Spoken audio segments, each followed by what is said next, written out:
Hey, what's up YouTube? I'm here to deck profile my Melffy deck profile. I ended up getting top 4 at my locals with this on my second attempt. My first attempt went pretty poorly, I was misplaying a lot. This deck does have a lot of interactions where you kind of need to know what your opponent's deck does or you're gonna have a bad time.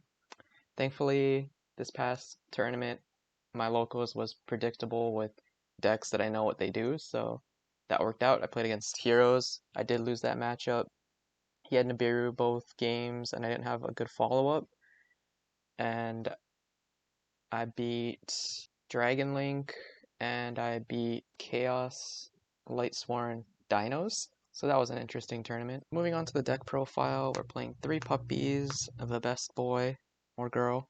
Puppy lets you special summon from your deck, level 2 or lower beast, which usually ends up being Calantosa to get a pop, or maybe if you need the cat to search a follow-up play for the next turn, that is also an option. Playing 2 cats, might play 3. It is your beast searcher. You either search your follow-ups for the next turn, your hop your squadron to make Herald of Arclight, or you search alpha to out their board next turn. 1 Fenny, not a huge fan of it. I rarely use it. It's just to get the Calantosa out of your hand for the most part.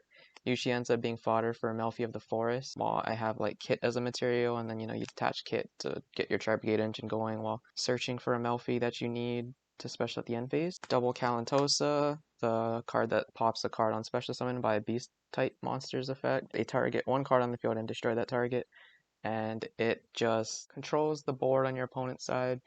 So you can hit key cards, but you kind of have to know what your opponent's deck does to get maximum value, else you could just be blind wasting your pop. 3 Rescue Cats, a very great starter card.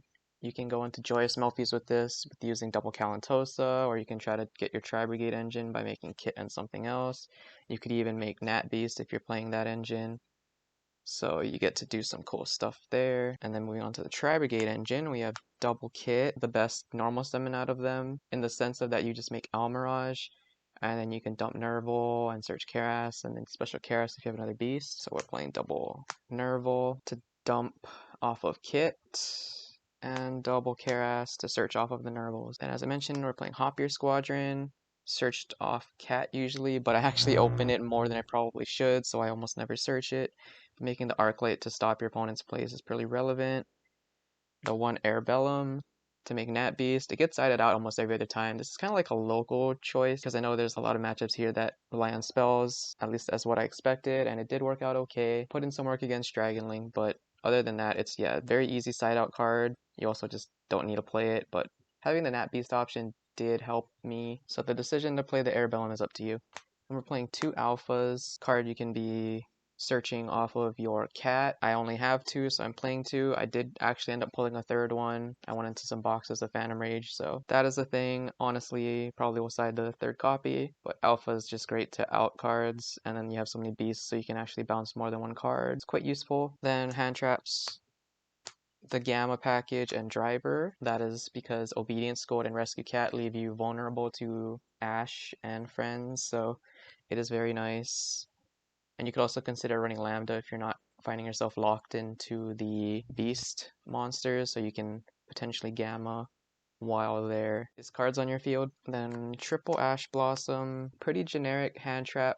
Does get sided out if it's not high impact in the matchup. Double Lancia, because Lancia stops a lot of matchups and is honestly just a very good hand trap. And then we're playing double Phantasme for the Dragon Links that I know exist at my locals, and it's overall a decent card. And 1 World Crown because we play the Crusadia package. Moving on to spells, triple Obedience Code, one of my favorite spells in the entire game. Lets you special summon if you control no monsters. 3 level 2 or lower beast monsters with effects that are different names. The effects are negated and destroyed during the end phase, and you get locked into beast types. It's not a once per turn, so if the Ash hit, you can activate another one, or if your board gets wiped, you can activate another one, which is really cool.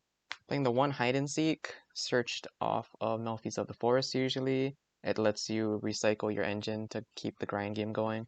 Double Cyclone, so you don't lose 2 things like Mystic Mine and Friends. Called by because it stops the hand traps that otherwise could ruin your plays other than Nibiru, and the Crusadia Vanguard to search off the Regulex to special the World Crown. Moving on to the extra deck, we're playing the Almirage. As I mentioned, if you normal summon Kit, you just make Almirage and try to go full combo, at least Tri-Brigade wise. The Baron Blossom Ferrigit, who you usually make Lets you extend, especially because you can special summon like a rescue cat from your hand with her effect, and then you get to filter cards when she's sent to graveyard.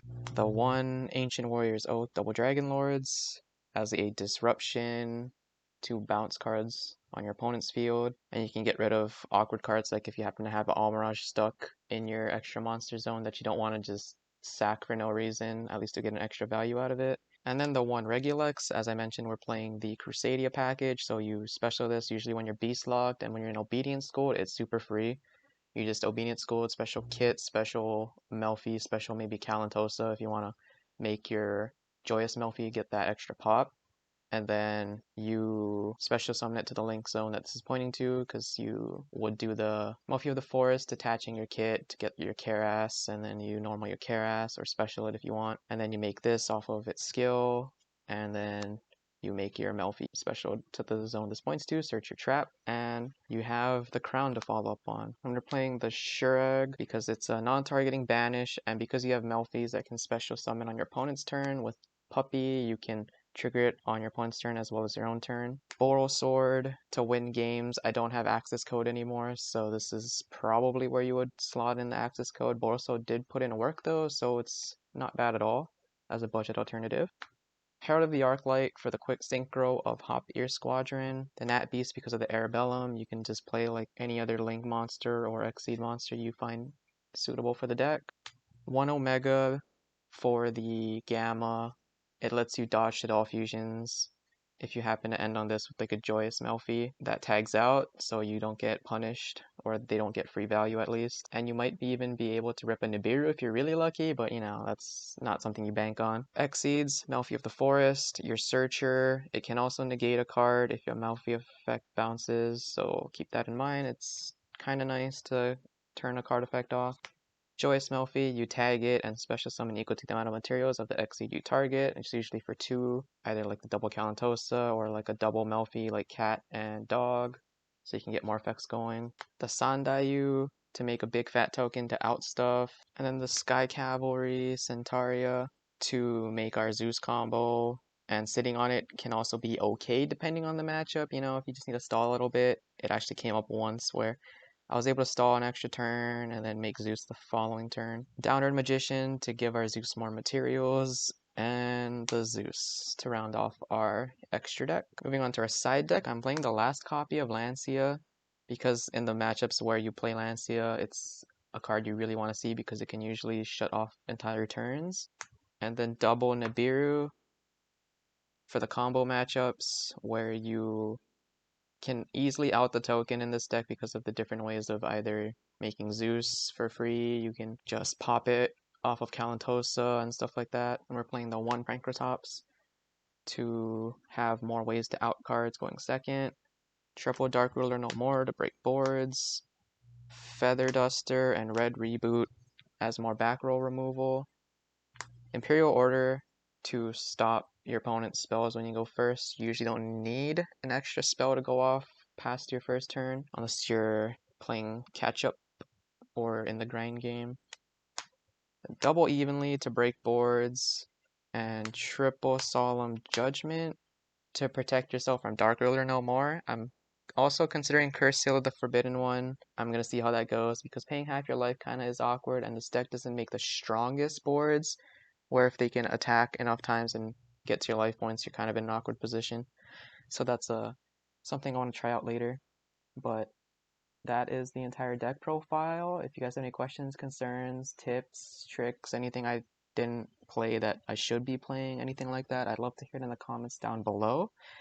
I will catch you guys in the next video. Thank you for watching. Subscribe if you haven't already, and we'll see you later.